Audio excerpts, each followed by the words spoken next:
Hello guys, welcome back to the channel. और आज हमारा सेकंड लेक्चर है कैश फ्लो स्टेटमेंट का। लास्ट लेक्चर जो मैंने आपको पढ़ाया था तो उसमें मैंने आपको बताई थी चीजें कि कैश फ्लो का मतलब क्या होता है, कि कैश फ्लो स्टेटमेंट क्या है।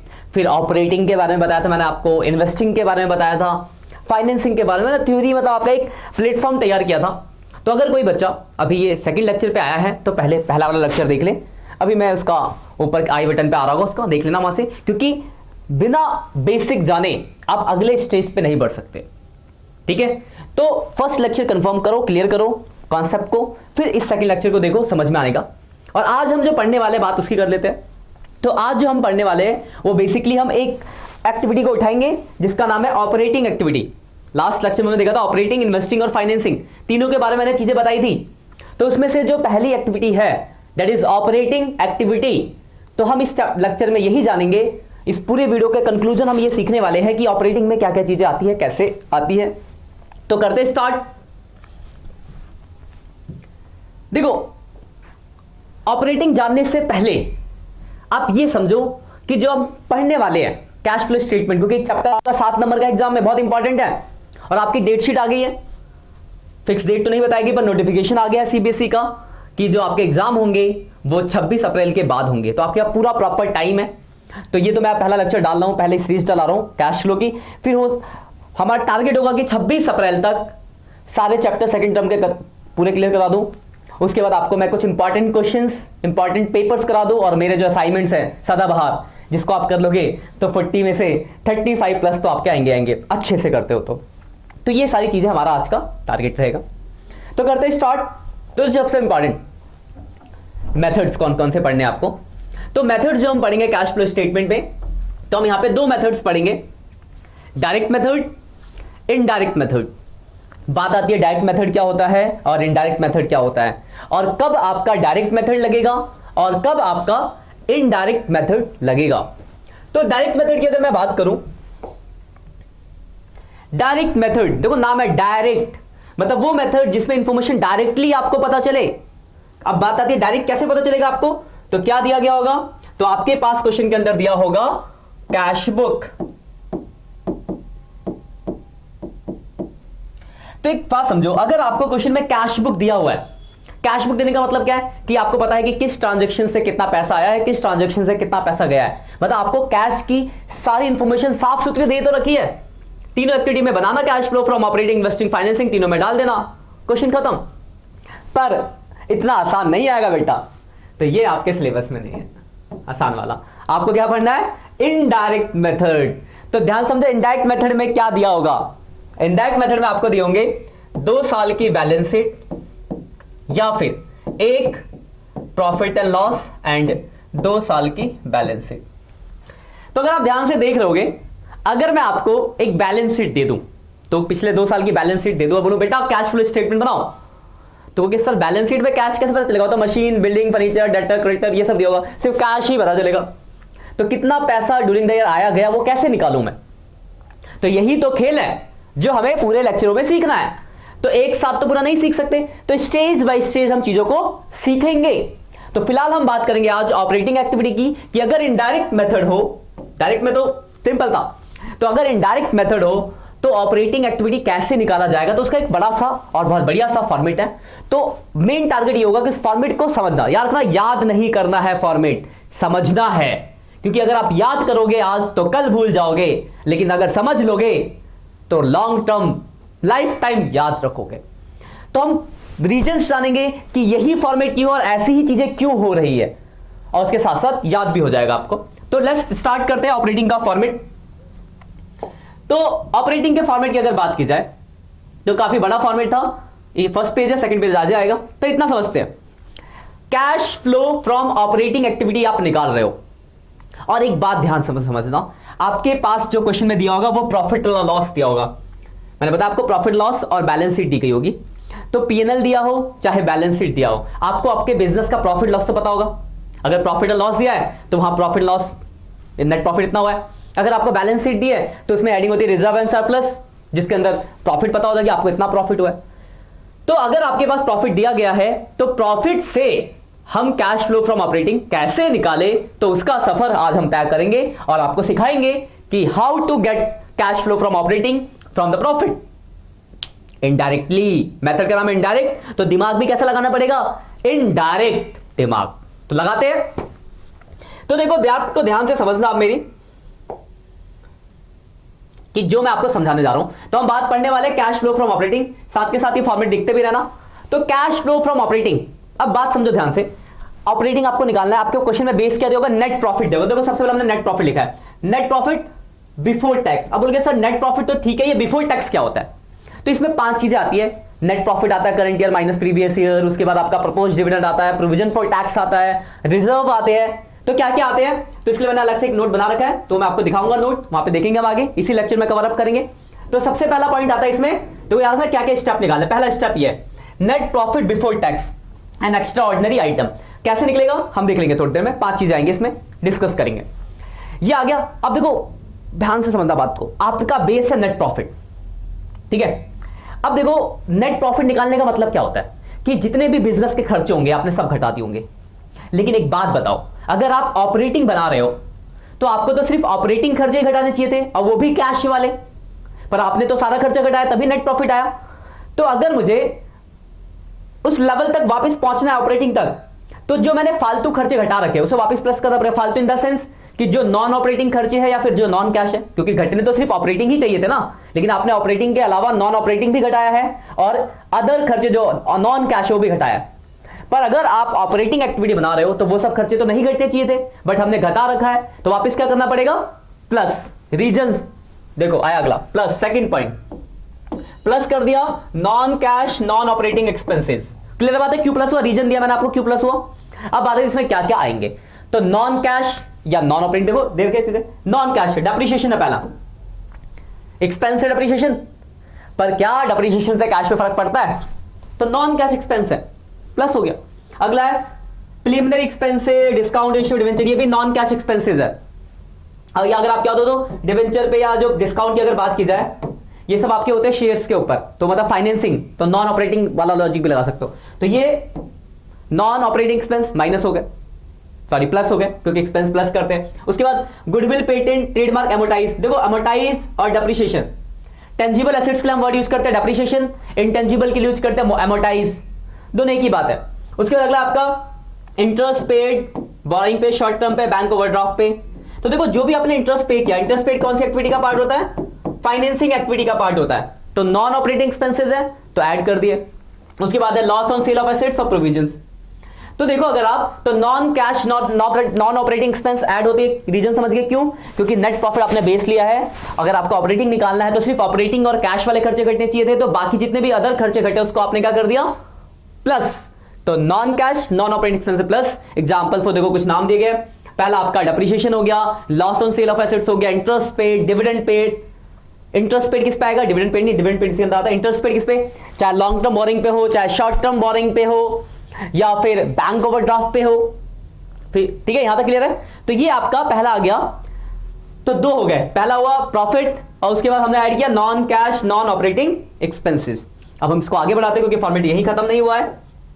इसके बाद क्या आता है, तो इसके आगे आता है, देखो ध्यान से आपको दिख रहा होगा ऊपर, तो इसके बाद आपको जैसे आपने non cash non operating expenses को प्लस किया, वैसे ही non cash non operating income भी तो हो सकता है। तो अगर non cash non operating income है तो इनकम को क्या करना पड़ेगा आपको, माइनस, अपोजिट। तो हमने देखो यहां माइनस कर दिया, यह है थर्ड नंबर। तो non cash non operating income क्या हो गया आपके, माइनस हो गए। रीजन समझ में आ गया होगा आपको। अब इसमें क्या क्या हो सकता है, तो देखो क्या क्या हो सकता है इसमें। इंटरेस्ट रिसीव हुआ आपको, इनकम मतलब interest receive, dividend receive, financing का पार्ट है नॉन ऑपरेटिंग। उसके बाद कोई रेंटल इनकम है, प्रॉफिट ऑन सेल। तो ये सब आपके यहां से लेकर यहां तक है, ये आपके है non cash non operating income. और हमको क्या करना होता है, non cash non operating income क्या कर देना होता है, प्लस कर देना, माइनस कर देना होता है। तो आपने माइनस कर दिया, यहां तक क्लियर। देखो क्या क्या हुआ, सबसे पहले आपने नेट प्रॉफिट लिया, फिर आपने ऐड किए non cash non operating expenses, जिसमें हमने कुछ नाम बताया आपको, loss on sale, depreciation, goodwill, amortise, interest paid, चाहे बैंक ओवरड्राफ्ट पे हो, शॉर्ट टर्म लोन पे हो, लॉन्ग टर्म लोन पे हो। फिर हमने माइनस किया non cash non operating income, इसमें मैंने कुछ नाम दिया, profit on sale of assets, interest receive, dividend receive. Clear है यहां तक? यहां तक प्लस माइनस करेंगे, जब यहां तक आप प्लस माइनस करोगे जब, तो यहां तक प्लस माइनस करने के बाद जो आपका आएगा वो आएगा आपका, जो आएगा अमाउंट वो आएगा आपका operating profit before working capital change, या आप उसको लिख सकते हो net profit before working capital change, कोई दिक्कत नहीं, भी लिख सकते हो। तो profit before working capital change, यहां तक प्लस माइनस करके आपका आ गया profit before working capital change. अब इसके बाद आपको करना है वर्किंग कैपिटल की एडजस्टमेंट। तो वर्किंग कैपिटल अगर आपको याद हो तो वर्किंग कैपिटल में दो चीजें आती है। इससे पहले आपने चैप्टर 4 अकाउंटिंग रेशियो में पढ़ा होगा वर्किंग कैपिटल का formula current assets minus current liabilities, मतलब इसके नीचे जो हमें एडजस्टमेंट करनी है वो करंट एसेट्स और करंट लायबिलिटीज की करनी है। रूल क्या है? तो रूल है आपका करंट एसेट्स के रूल है बढ़ेगा तो माइनस, घटेगा तो प्लस। करंट लायबिलिटीज के लिए बढ़ेगा तो प्लस, घटेगा तो, इसी में क्या है? करंट एसेट्स के लिए क्या है? बढ़ेगा तो माइनस, घटेगा तो प्लस। करंट लायबिलिटीज के लिए उल्टा, बढ़ेगा तो प्लस, घटेगा तो माइनस। तो यही कहा मैंने, देखो डिक्रीज इन करंट एसेट्स क्या होगा? प्लस, तो मेरा decrease in current assets plus, increase in current liabilities ये दोनों प्लस हो गए, और minus increase in current assets, decrease in current liabilities. तो यहां तक आपने क्या कर दिया? प्लस माइनस कर दिया। यहां तक कोई परेशानी? यहां तक प्लस माइनस करने के बाद आपका प्रॉफिट आएगा, उसमें से आपको एक चीज और लास्ट में माइनस करनी पड़ेगी, इनकम टैक्स पेड। तो इनकम टैक्स पेड माइनस कर देंगे, तो ये आपका जो आंसर निकल जाएगा वो निकल जाएगा आपका cash flow from operating activity. तो अगर आप फॉर्मेट में देखो तो 4 स्टेज है, 4 पड़ाव है। सबसे पहला net profit before working capital change, अभी हम देखने वाले हैं net profit before working capital change कैसा आएगा। तो लेट्स स्टार्ट, उसे भी देखिए तो फिर एक साथ पूरा शॉर्ट में समझेंगे। तो net profit before working capital change, ये रहा net profit before working capital change. Net profit before working capital change, तो मैंने बताया था क्या क्या चीजें आती है। देखो ये सब आपका आता है net profit before working capital change के अंदर। क्या क्या दे रखा है इसके अंदर? तो अगर आप ध्यान से देखो तो सबसे पहले तो नेट प्रॉफिट लोगे किससे? Current year minus previous year, क्योंकि क्या होगा आपके पास 2 साल की बैलेंस शीट, क्योंकि मैंने बताया आपको, तो घटा के नेट प्रॉफिट करंट ईयर का में से पिछले, जैसे मान लो पिछले साल 1 लाख का प्रॉफिट, करंट ईयर में 1,20, तो प्रॉफिट कितना हुआ? 20 सर। नेट प्रॉफिट लिया, जितना आप रिजर्व में ट्रांसफर करोगे 2 साल का है तो इसमें same current year minus previous year, मतलब आपको करंट ईयर में कितना पैसा आपने रिजर्व में ट्रांसफर किया वो अमाउंट आएगा, रिजर्व आ गया। उसके बाद ये प्रॉफिट निकल के आपका आएगा प्रपोज डिविडेंड, कौन से ईयर का? तो प्रीवियस ईयर का। क्या होता है? हम पिछले साल प्रपोज करते हैं, इस साल पे करते हैं। मैंने आपको बताया था 2 तरह के डिविडेंड होते हैं, प्रपोज और एक इंटरिम। फर्स्ट लेक्चर में बताया था इसके बारे में कि प्रीवियस ईयर का डिविडेंड पे करना प्रपोज, कभी कभार आप करंट ईयर में पे कर देते हो करंट ईयर का ही, दैट इज इंटरिम। तो प्रपोज डिविडेंड और इंटरिम डिविडेंड ये दोनों आएगा। उसके बाद provision for tax current year का, कुछ रिफंड है तो एडजस्ट कर देंगे उसमें। तो बेसिकली ये आपका फॉर्मेट में चीज है। क्या क्या है? Net profit, transfer to reserve, provision for tax, propose dividend, interim dividend, इन सबको प्लस माइनस करके जो एडजस्टमेंट निकालेंगे, क्या प्लस, सब प्लस है देखो, तो जो आपका निकल जाएगा वो निकल जाएगा आपका net profit before tax and extra ordinary item. तो अब देखो पूरा फॉर्मेट को कंक्लूसिव समझते हैं शॉर्ट में। 4 पड़ाव है जिंदगी के, कैश फ्लो के, मेरी नहीं, कैश फ्लो की जिंदगी के 4 पड़ाव है, ठीक है। तो पहला पड़ाव है आपका net profit before tax and extra ordinary item, जिसके अंदर आपका जो आने वाला है, क्या आने वाला है? तो 5 चीज आएगी। Net profit current year minus previous year, general reserve current year minus previous year, एक दी अमाउंट तो अच्छी बात है, डायरेक्ट लिख देंगे। उसके बाद क्या आएगा आपका? तो उसके बाद आएगा प्रपोज डिविडेंड प्रीवियस ईयर का, इंटरिम डिविडेंड करंट ईयर का, और provision for tax current year का। इतनी चीजें आएंगी। यहां तक प्लस माइनस करेंगे, पहला पॉइंट आ गया। फिर हम इसमें ऐड करते हैं non cash non operating expenses, जिसमें हमने आपको बताया loss on sale of assets, interest paid, उसके बाद गुडविल अमोर्टाइज, ठीक है, इंटरेस्ट पेड हो गया, जिससे भी हो सकता है। लॉन्ग टर्म भी ध्यान रखना, शॉर्ट टर्म पे भी हो सकता है, याद रखना इस बात को, long term, short term, bank overdraft, किसी भी हो सकता है। पहला पॉइंट हो गया, दूसरा पड़ाव खत्म। फिर थर्ड पड़ाव आएगा, माइनस करेंगे non cash non operating income. तो जो भी non cash non operating income होगी उसको माइनस, जैसे rent receive, interest receive, dividend receive, ये हो गया नॉन ऑपरेटिंग, क्योंकि ये इन्वेस्टिंग है। अब non cash profit on sale of assets, appreciation of assets, तो ये सब प्लस माइनस करेंगे, तीसरा स्टेज खत्म। 3 स्टेज तक प्लस माइनस करने के बाद आपका आएगा net profit before working capital change. तो net profit before working capital change आ गया आपका। इसके बाद आप करंट एसेट्स और करंट लायबिलिटीज के रूल लगाओगे। रूल मैंने क्या बताया कि करंट लायबिलिटीज बढ़ेगी तो प्लस, घटेगा तो माइनस, करंट एसेट्स बढ़ेगा तो माइनस, घटेगा तो प्लस। और करंट एसेट्स करंट लायबिलिटीज क्या होता है ये आपको अच्छे से पता होना चाहिए। इस बुक का फर्स्ट चैप्टर उसी के ऊपर है, तो कोई बच्चा जिसका 11th गड़बड़ा गया है, ठीक है, तो पहले उसको क्लियर कर ले, क्योंकि यहां पे आपको आइडेंटिफाई करना पड़ेगा कि क्या करंट एसेट्स है और क्या करंट लायबिलिटीज है। यहां तक क्लियर बात? तो यहां तक, उसका लास्ट में इनकम टैक्स पेड माइनस कर देंगे। ये पूरा कंक्लूसिव कर लेने के बाद जो अमाउंट आएगा आपका आएगा नेट प्रॉफिट बिफोर क्या, cash flow from operating activity. मैं टॉपिक पे आ गया था इस वाले। तो कैश फ्लो फ्रॉम ऑपरेटिंग अगर पॉजिटिव आया है, अगर नेगेटिव आया है तो cash used from operating activity. यहां तक क्लियर है? ये आपका बन गया ऑपरेटिंग का फॉर्मेट।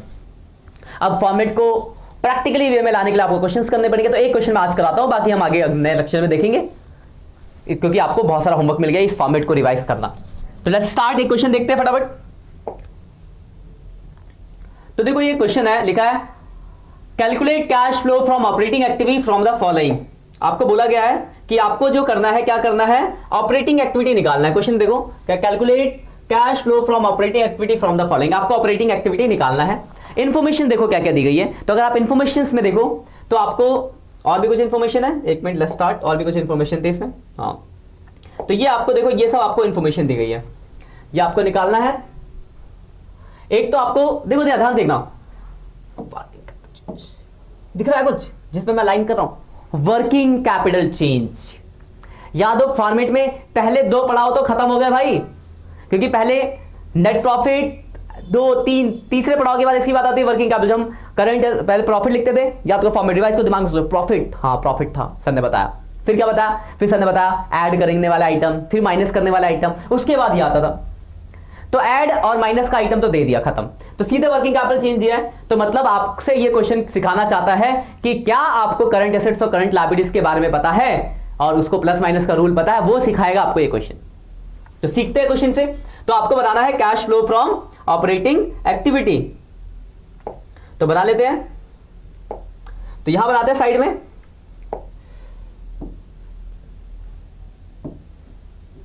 बनाना है cash flow from operating activity को। सबसे पहले था नेट प्रॉफिट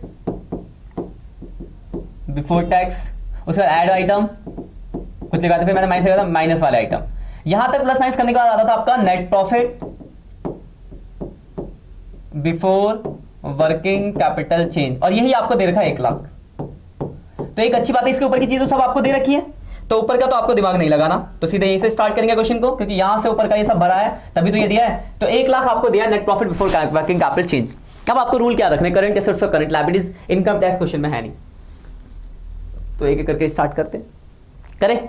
आप लोग बताना साथ में। देखो सबसे पहले आपको दिया हुआ है डेटर। तो डेटर क्या होता है, तो डेटर आपका होता है करंट एसेट्स। अब करंट एसेट्स के लिए क्या रूल है, तो याद करो। तो करंट एसेट्स के लिए मैंने आपको रूल लिखवाया था कि करंट एसेट्स अगर बढ़ेंगे तो माइनस, घटेंगे तो प्लस, ये लिखवाया। तो यहां करंट एसेट देखो क्या हो रहा है, घट रहे हैं। देखो 2018 है प्रीवियस और 2019 करंट, तो इधर से इधर आ रहा है। देखो 1,80,000 से कितना हो गया ये 60, यानी कम हो गया ना, ऐसा समझना। ध्यान रखना इस चीज को, डेट देख लेना, डेट अगर गलत देखोगे हो जाएगा गड़बड़। तो डेट को ध्यान समझ लेना। पिछला साल 2018 है, करंट ईयर 2019 है, देख लोगे ये है आपका प्रीवियस ईयर और ये है आपका करंट ईयर। ये बहुत इंपॉर्टेंट है, डेट देखना। तो 80,000 से 60,000 हो गया, इसका मतलब क्या 20,000 वो क्या हो गया, कम हो गया, और कम हो गया तो प्लस, तो प्लस कर देंगे डेटर। तो 20,000 हमने कर दिया प्लस। मेरे हिसाब से इसमें किसी को कोई परेशानी नहीं हो रही। उसके बाद आगे स्टार्ट करते हैं, एक और जीरो है।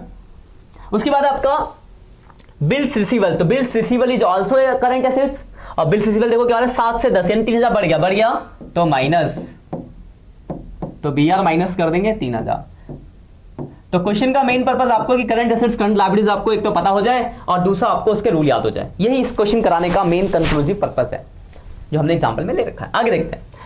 उसके बाद देखो क्रेडिटर। तो creditor is a current liabilities. अब देखो क्रेडिटर के साथ क्या हुआ, तो क्रेडिटर देखो 50,000 से 55 हो गया, नहीं बढ़ गया, और क्रेडिटर अगर बढ़ेगा लायबिलिटीज बढ़ेगी तो बताओ प्लस, तो प्लस कर देंगे क्रेडिटर। तो 5,000 हमने कर दिया प्लस। उसके बाद है आपका बिल्स पेबल। तो bills payable is also current liabilities, और ये देखो क्या हो गई 8,000 से 6,000 हो गई, यानी 2,000 क्या हो गई कम, और कम होगी तो माइनस। तो बिल्स पेबल 2,000 कम हो गई 2000 हमने कर दिया माइनस। क्लियर है बात यहां तक? उसके आगे देखते हैं। तो उसके बाद आउटस्टैंडिंग एक्सपेंस, तो outstanding expense is also a liabilities. Outstanding expense, expense पे करना बाकी है तो लायबिलिटीज है। और आउटस्टैंडिंग एक्सपेंस देखो क्या हो रहा है, तो 1000 से 1500 बढ़ गया, तो अगर आउटस्टैंडिंग एक्सपेंस बढ़ रहा है तो प्लस, लायबिलिटीज बढ़ी तो प्लस, तो 500 रुपए कर दिया हमने प्लस। उसके बाद है प्रीपेड एक्सपेंस, तो prepaid expense is a current assets. Clear है? और करंट एसेट क्या हो रहा है, 1800 घट गया तो प्लस। प्रीपेड एक्सपेंस कितना घट गया, 200 रुपए घट गया तो 200 कर देंगे प्लस। उसके बाद देखो एक्रूड इनकम, एक्रूड इनकम कमा लिया मिला नहीं, कमा लिया मिला नहीं, एक्रूड इनकम। तो मिलना जो होता है वो आपके लिए क्या होता है, एसेट्स। अब क्या हो रहा है देखो, तो एसेट्स बढ़ रहा है तो बढ़ेगा तो माइनस, तो एक्रूड इनकम बढ़ गया कितना, 100 रुपए बढ़ गया, तो 100 रुपए हमने कर दिया माइनस। और इनकम रिसीव एडवांस, एडवांस में इनकम मिल गई, तो एडवांस इनकम हमारे लिए क्या होती है, एडवांस इनकम। इनकम एडवांस मिल गई तो लायबिलिटीज, और क्या घट रही है, लायबिलिटीज घटेगी तो माइनस। कितना घट गया, 700 माइनस। अब प्लस माइनस करना है। मैं आपको दोबारा रिकॉल करा दूं क्योंकि एक ही क्वेश्चन करा रहा हूं, इंपॉर्टेंट है, देख लो ध्यान से।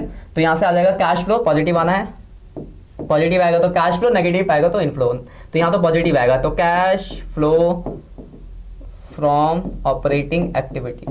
देखो ध्यान से रिकॉल करा, देखो सबसे पहले तो आपने प्रॉफिट लिख दिया, जैसे मेरे हिसाब से किसी को कोई डाउट नहीं होगा, प्रॉफिट दिया था सीधे 1 लाख हमने लिख दिया। क्लियर है बात? उसके बाद देखो पहला है डेटर, और डेटर देखो आपका क्या हो रहा है, घट रहा है, करंट एसेट घटेगा तो प्लस, तो डेटर को कर दिया प्लस। क्लियर है बात ये? उसके बाद है बिल्स रिसीवल, तो बिल्स रिसीवल भी एसेट्स है, और ये क्या हो रहा है आपका, ये आपका हो रहा है बढ़ेगा तो माइनस, 3000 आपने माइनस कर दिया। क्लियर है बात यहां तक? उसके बाद है आपका, ठीक है ना, कोई दिक्कत हो पूछना कमेंट से। अगला ऑफलाइन वाली आदत पड़ी है पूछना। आगे देखो अगला है क्रेडिटर, करंट लायबिलिटीज बढ़ रहा है, बढ़ेगा तो प्लस, देखो प्लस कर दिया आपने। उसके बाद आपका बिल्स पेबल, तो बिल्स पेबल क्या होता है बताओ, करंट लायबिलिटीज, और बिल्स पेबल क्या हो रहा है, घट रहा है, घटेगा तो माइनस। क्लियर है बात? उसके बाद आपका आउटस्टैंडिंग एक्सपेंस, करंट लायबिलिटीज बढ़ेगा तो प्लस, देखो प्लस। उसके बाद है प्रीपेड एक्सपेंस, करंट एसेट्स क्या हो रहा है, घट रहा है, घटेगा तो प्लस। उसके बाद क्या है, एक्रूड इनकम, करंट एसेट्स बढ़ गया तो minus, advance income, current liabilities घट गया तो माइनस। क्लियर बात यहां तक? अब प्लस माइनस करना आपको। देखो 1 लाख में 20,000 जोड़ो तो 1,20,000, 1,20 और ये घट गया, 1,20 700, 1,20 700 में से 800 तो 1,19 900। कैलकुलेशन में भी गलत हो सकता है, कंफर्म कर लेना, दोबारा देख लेते हैं, कंफर्म कर लेते हैं। 1,20,000, 1,20 और 25, 1,25 में से 5 गया 1,20, 1,20 में 1,20 700 में से 800 करो 1,19 900। वेरी गुड, सही है, ठीक है। तो ये आपका क्वेश्चन कंप्लीट होता है cash flow from operating activity का। कोई भी अगर डाउट है तो आप कमेंट करके पूछो। आपके लिए बेसिकली जो क्वेश्चन में आपको, मेरे जो लेक्चर का मेन मोटिव है आपको ये समझाना ऑपरेटिंग का फॉर्मेट। तो अगले लेक्चर तक आपको अपना ऑपरेटिंग का फॉर्मेट एकदम क्लियर करके चलना है। जो हमने पढ़ा है इसमें क्या फॉर्मेट पढ़ा, क्या क्या पढ़ा, कंक्लूसिव देख लो। हमने पढ़ा फॉर्मेट किसका, ऑपरेटिंग एक्टिविटी का, इस लेक्चर के अंदर। इससे पहले प्रीवियस लेक्चर में हमने क्या पढ़ा, ऑपरेटिंग एक्टिविटी, इन्वेस्टिंग एक्टिविटी और फाइनेंसिंग एक्टिविटी, इन तीनों के बारे में पढ़ा था, जो थ्योरी था, जो प्लेटफॉर्म था।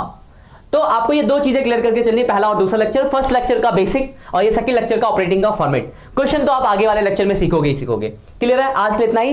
वीडियो अच्छी लगे तो लाइक करें, कमेंट करें, दोस्तों के साथ शेयर करें और एंजॉय करें और हमें मोटिवेट करें बढ़िया सा कमेंट करके, क्योंकि तुम्हारा कमेंट देख के इतनी खुशी होती है ना जितनी रात को पीपीटी बनाने में नहीं होती। चलो ठीक है, आज के लिए इतना ही, मिलते हैं नेक्स्ट लेक्चर में, तब तक के लिए bye bye, have a nice day.